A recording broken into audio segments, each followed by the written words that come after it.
subuh rahimakumullah. Dinten menika utawi saat menika kita sedaya berada di penghujung akhir tahun 2024 Masehi. Sing sekedap melih kula panjenengan sedaya badhe mlebet taun baru. Yen menika 2000 selangkung. Terus nggih? Nah, yang paling baku kula panjenengan sedaya sami mawas diri. Apa yang telah kita lakukan selama 1 tahun ini, mari kita hitung-hitung, mari kita tanyakan pada diri kita masing-masing. Nek sing sae monggo kita lajengaken. Contone wis regep jamaah salat subuh. Contone niku sae kita lajengaken. Esuk diteruske melu pengajian itu sae. Muga kita lajengaken. Lah sing mboten sae napa? Monggo kita jawab piyambak. Sing kena sing ora apik ditinggalno. Sehingga tahun baru ini betul-betul suasana baru, menyambut tahun baru dengan penuh kegembiraan, dengan niat bahwa hari ini lebih baik daripada kemarin, hari esok lebih baik daripada hari ini. Itu semangat yang harus tertanam. Boten kalah penting di akhir tahun, menika bulan Desember, itu ada sebuah peristiwa penting yang kita umat Islam harus tahu. Di mana pada saat akhir ini kita umat Islam kadang tidak paham apa yang harus dilakukan, khususnya berhubungan atau terkait dengan peristiwa hari besar agama lain. Gampangnya Natalan. Ya menika sing dawah tanggal selangkung Desember niki. Di mana umat-umat Nasrani merayakan hari besarnya. Yang menjadi persoalan, kita sering tidak paham bagaimana kita ini bertoleransi. Bagaimana umat Islam bertoleransi. Karena tidak pahamnya, umat Islam itu mengucapkan selamat hari Natal. Karena tidak pahamnya, umat Islam mengucapkan selamat hari Natal dan tahun baru. Ini perlu saya tegaskan bahwa hukum orang Islam mengucapkan selamat Natal dan tahun baru itu hukumnya haram.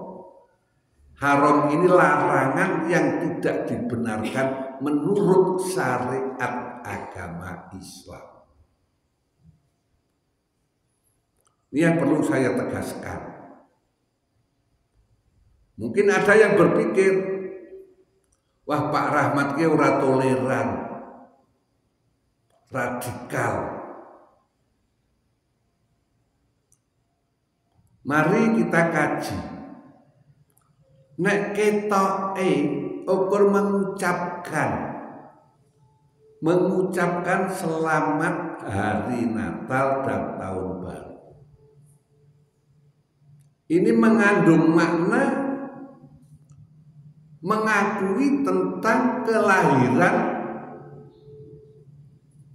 Isa anak Tuhan. Bukan Isa sebagai Rasulullah, tapi itu Isa sebagai anak Tuhan.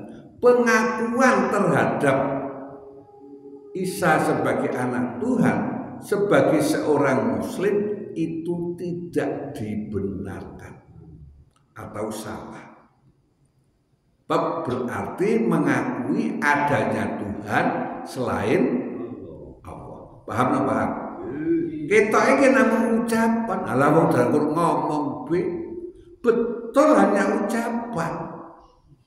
Tapi ingat, ucapan itu mengandung makna yang luar biasa karena menyangkut akidah, keyakinan yang tidak boleh goyah. Contoh yang nama ucapan itu adalah mengandung makna yang luar biasa. Cobi bapak-bapak deling-eling nalika akad nikah. Ukur ngucapke qabil tu nikah. Aku terima nikahnya. Kalau itu sudah dinyatakan sah, maka ucapan itu merubah status seseorang yang tadinya perjaka menjadi seorang suami. Betul? Betul? Wanita yang dinikahkan oleh bapaknya berubah statusnya dari seorang perawan menjadi seorang istri. Hanya karena ucapan, yaitu ucapan qabil tu, aku terima nikahnya. Ini hanya ucapan, tapi mengandung makna keyakinan yang luar biasa, sehingga nikah tidak main-main. Begitu juga seandainya seorang suami mengatakan tak pegat sira,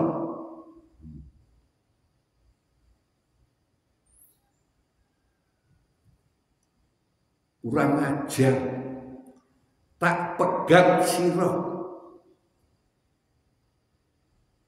itu sudah jatuh talak. Yang tadinya halal berhubungan menjadi haram karena jatuhnya talak. Itu juga hanya ucapan, tapi mengandung konsekuensi hukum di hadapan Allah. Paham apa paham? Niki kudu hati-hati niki matur kaya niki. Nah, termasuk kula panjenengan sedaya mengucapkan selamat hari Natal dan Tahun Baru itu tidak dibenarkan. Ya ucapan,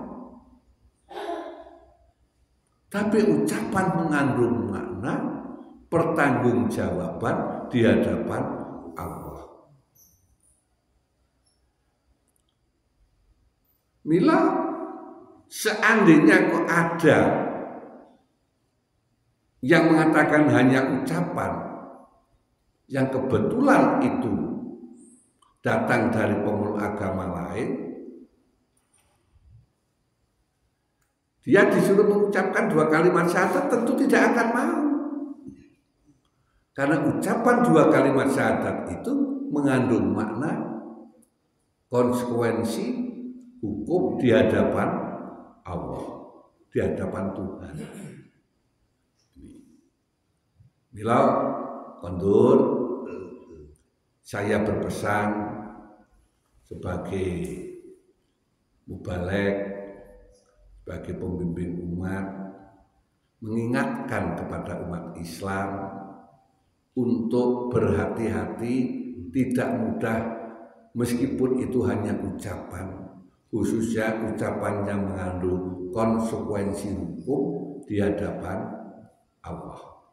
Paham apa paham ini? Nah, lalu bagaimana kita ini bertoleransi yang baik? Namanya kita punya kawan, punya saudara yang kebetulan beragama Nasrani. Yang baiknya dibiarkan saja. Silahkan Anda akan melaksanakan ibadah, merayakan ibadah, merayakan hari besar saudara. Silahkan. Artinya apa? Kita memberikan kesempatan kepada pemeluk agama lain untuk melaksanakan hak dan kewajibannya selama hak dan kewajiban itu tidak mengganggu hak dan kewajiban pemeluk agama lainnya. Paham apa paham niki? Ini alon-alon niki bahasane kula aturaken. Jadi contoh umat Islam punya hak untuk umat lain bertoleransi. Muludan mengambil hari Ahad, sementara hari Ahad itu umpama nih kira kok jatuh pas hari besar agama lain, yang kebetulan kita kok mengambil rute di depan gereja, nah itu kita tidak benar. Contoh jalan benan, arak-arakan, nganggo jaran, kataman, hari Ahad itu pas hari kebaktian. Kita kok mengambil rute depan gereja. Ini tidak dibenarkan. Tidak dibenarkan. Artinya tidak ada toleransi ya. Jangan mengganggu hak dan kewajiban pemeluk agama lainnya. Maka ya kita perlu belokkan yang tidak mengganggu pemeluk agama lain. Ini contoh sederhana. Artinya kita itu tetap menghormati dalam hubungan sesama manusia, dalam hubungan sosial. Oleh karena itu diatur di dalam Al-Quran. Kita ini sudah diajari oleh Allah dalam Al-Quran, la a'budu ma ta'budu wa la antum a'buduna ma a'budu. Aku tidak akan menyembah Tuhan yang engkau sembah, dan engkau pun tidak akan menyembah Tuhan yang aku sembah.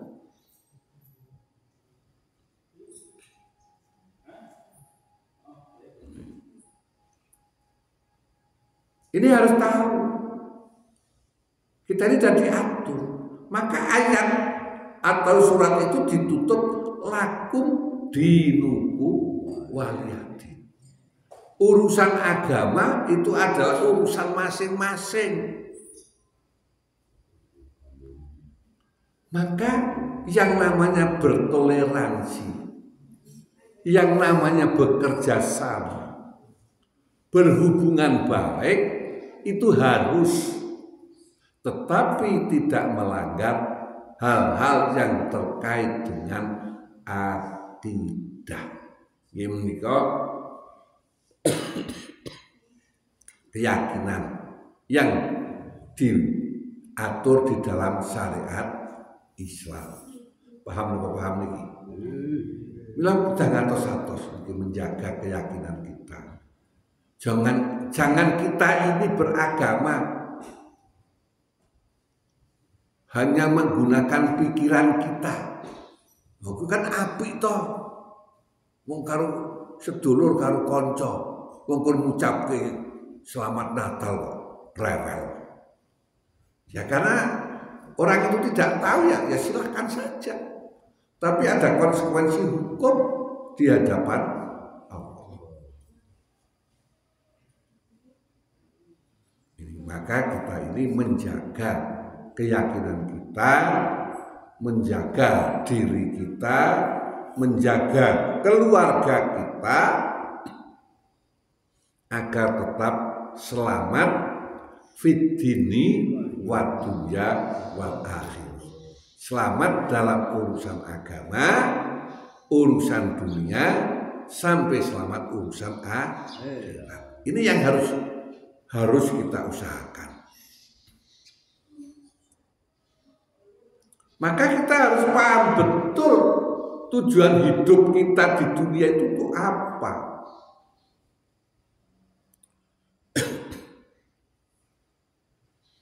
Kadang kita ini tidak begitu paham. Ya sholat tapi rapat paham. Ya puasa ya rapat paham. Karena apa? Ya hanya tradisi karena kawit biyen simbah-simbah itu sholat aku ora sholat ya ora lupes. Tapi kita yang paham. Jangan sampai kita ini melaksanakan agama seperti sudah sholat, puasa, tapi dalam waktu yang sama diajak Natalan bareng gelem.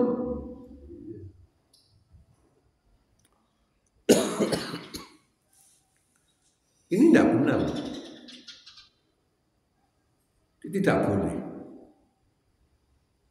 Maka kita harus paham mana yang kita ini diperbolehkan berhubungan sesama makhluk sosial dan mana yang kita tidak dibenarkan karena tuntunan ajaran agama. Paham ya? Jadi niki kula panjenengan kedah ngatos-atos. Niki nggih wonten fatwanipun yaitu fatwa Majelis Ulama. Bila menikah monggo kula panjenengan beragama itu jangan hanya mengandalkan akal kita, tapi kita beragama itu dengan mengikuti tuntunan Quran dan hadisnya. Sudah diatur lengkap men ngopo mene menungso selamat dunya akhirat. Maka harus diingat tujuan manusia diciptakan itu untuk beribadah. Wa ma khalaqtul jinna wal insa illa liya'budun. Tidaklah aku ciptakan jin dan manusia kecuali untuk beribadah. Maka yang harus kita pahami bahwa semua perilaku umat Islam mulai bangun tidur sampai tidur lagi ini akan terhitung sebagai ibadah kepada Allah kalau yang dilakukan itu hanya mengharap ridho Allah. Nek menterengi lillahi ta'ala. Senadyan macul daun itu dapat termasuk ibadah kalau nawaitunya itu saya bekerja melaksanakan perintah Allah, ikhtiar menanam padi, semoga Allah itu memberikan hasil yang bagus untuk kepentingan hidup saya dan keluarga saya. Semoga Allah meridhoi. Mula nek arep nglakoni apa-apa aja lali ngucapke bismillahirrahmanirrahim. Ini penting sangat kuaturaken. Ini sudah beribadah. Mau minum bismillahirrahmanirrahim. Le minum nganggo apa? Nganggo tangan tengen. Terus ora ngadeg. Lega. Minimal jodrok. wis minimal. Nuwun sewu niku siki karang zaman wis zaman akhir. Nanggon mantenan ki mangan karo ngadeg karo omong-omongan. Nuwun sewu niki Mbah Kaji nek biyen kepripun? Dukane ora nang Mbah Kakung. Wong akeh dahar nang dalem, lenggah nang meja omong-omongan wae ra pareng kok. Leres? Tempat dinikmati, disyukuri. Awali dengan berdoa. Tapi siki malah rumangsane gaya ngombe karo ngadeg. Masya Allah. Sekarang zaman akhir. Mula nyuwun sewu. Mlebu swarga ki saringane harengane iki kerep banget saringane. Nanti orang kabeh bisa lolos. Lah muga-muga awak dhewe iki bisa lolos. Amin ya rabbal alamin. Ngoten nggih saged kula aturaken rasa akeh-akeh muga-muga manfaate. Muga sing baku kula panjenengan sedaya sami jaga keyakinan kula panjenengan sedaya, keimanan kula panjenengan sedaya. Aja nganti mergo melu-melu tapi awak dhewe malah kelayan. Nggih. Kata monggo kita tutup kanthi maos kifaratul majlis. Bismillahirrahmanirrahim. Subhanaka Allahumma Rabbana wa bihamdika asyhadu an la ilaha illa anta astaghfiruka wa atubu ilaik. Sedaya kelepatan ngapunten.